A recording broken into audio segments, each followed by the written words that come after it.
Годишното обраќање на шефот на државата во собранието ја наметна дилемата за тоа кој ќе остане без пристап до доверливите информации и документи на НАТО. Тоа е многу комплексен и ригорозен процес кој е во тек и кој во случаите на претходните приеми на држави во НАТО во просек дистанцирал од доверливите информации од 10 до 15% од високите воени, полициски и политички лица. Овој прашалник на 8 страници што го пополнуваат кандидатите за безбедносен сертификат од НАТО е само почеток на нивната детална проверка. Прво на национално, а потоа и на ниво на алијансата. Постои очигледно неки проблем sa Makedonijom jer vojni predstavnik u NATO još uvijek nije dobio taj clearance.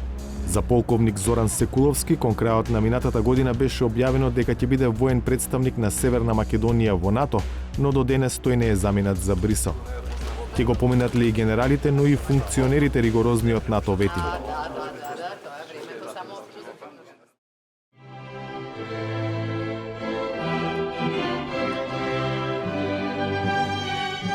Во март, поречиси 30 години од почетокот на процесот на пристапување, земјава влезе во НАТО. Полноправното членство во најмоќниот воено-политички сојуз носи привилегии, но и обврски. Во однос на привилегиите, покрај колективната заштита, например тука е и пристапот до безбедносни информации кои ги имаат и Вашингтон, и Берлин, и Лондон, и Париз, и Рим, и Брисел. Во делот на обврските, кој се во државата треба, може и ќе има пристап до тие класифицирани информации. Во оваа прилика сакам да укажам на еден аспект кој досега не е дебатиран во јавноста, една обврска која е исклучително значајна и која представува де факто наш прв ветинг на највисоките политички, безбедносни, одбранбени и разузнавачки ешелони на власта. Во еден дел од новата зграда на седиштето на Алијансата во Брисел се наоѓа Канцеларијата за безбедност на НАТО, или скратено НОС, оддел за чија работа не се зборува многу јавно. Но за неговото значење говори фактот дека функционерот што го раководи од позиција на директор истовремено е и заменик помошник генерален секретар на НАТО задолжен за безбедност. Главна задача на НОС е безбедноста на Алијансата од сите аспекти, вклучувајќи и контраразузнавање. НОС е куќе трагач кој бара можни закани за Сојузот, пременира протекување информации и спречува безбедносни упади во сложениот НАТО систем на управување и носење одлуки.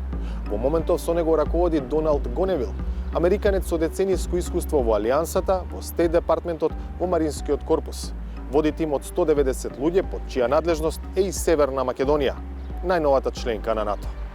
Оваа канцеларија според информациите на 360 степени извесен период веќе работи на безбедносни проверки на сите лица во земјава кои би имале пристап до доверливите податоци на Алијансата.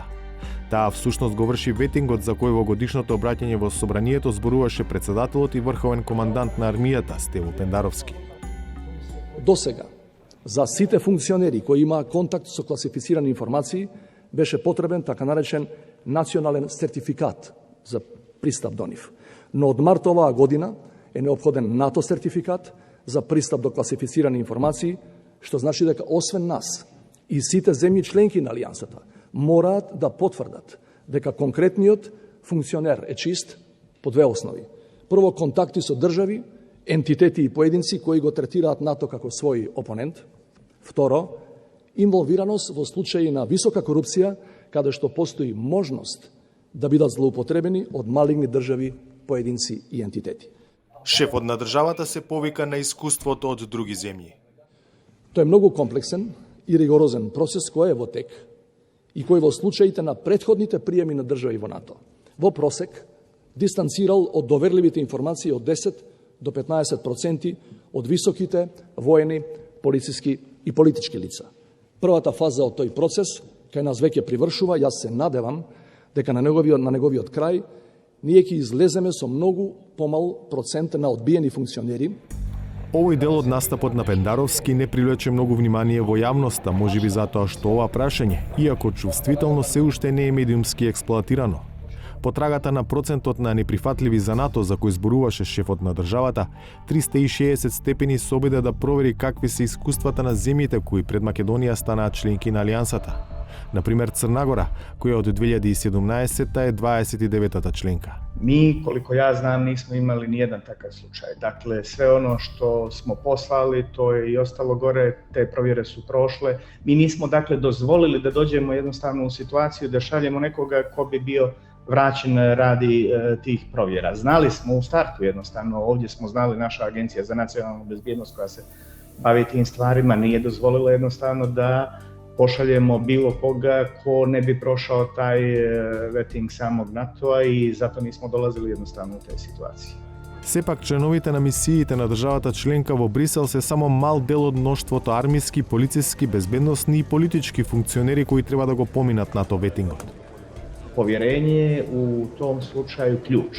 Dakle, vi morate napraviti takav odnos sa NATO-om da NATO se uvjeri da institucije sistema u Makedoniji, prije svega Agencija za razuznavanje i novoformirana Agencija za nacionalnu bezbjednost, kvalitetno, profesionalno obavljaju svoj posao, da im NATO može vjerovati, da kada oni pošalju svoje podatke jednostavno u NATO, da znaju da je to i da nemate kasnije problema. U ovom momentu negdje postoji očigledno neki problem sa Makedonijom jer vojni predstavnik u NATO još uvijek nije dobio taj clearance i evo čeka se, koliko ja znam i imam informaciju, skoro godinu dana na to, tako da negdje treba vidjeti šta tu škripi i o čemu se tu radi da bi se jednostavno te stvari ubrzale i da se te stvari više ne ponavljaju. Во декември минатата година, шефот на државата и министерката за одбрана објавија дека се усогласиле полковник Зоран Секуловски да биде воен представник во НАТО. Цела година по неговата промоција, Секуловски се уште е во Скопје. Поради доверливоста на процесот, нема официјална потврда дека причината за тоа е недобивање безбедносен сертификат од НАТО. И ако е така, кои се причините за тоа? Ова е табло со сите армиски генерали во моментов. Од нив, Горанчо Котевски наскоро ќе замине во пензија. Дали и кој од другите нема да ги помине проверките на НАТО, јавноста можеби никогаш нема да дознае официјално, освен посредно преку евентуално нивно распоредување на позиции на кои не би имале допир со чувствителни информации. Можеби и затоа, антиципирајќи список на неподобни за Брисел, председателот Пендаровски неодамна промовираше двајца нови генерали – Симеон Трајковски и Бесник Емини. Уште поинтригантно е дали сите што треба од ова табло ќе добијат НАТО сертификат и што со оние што ќе останат без него.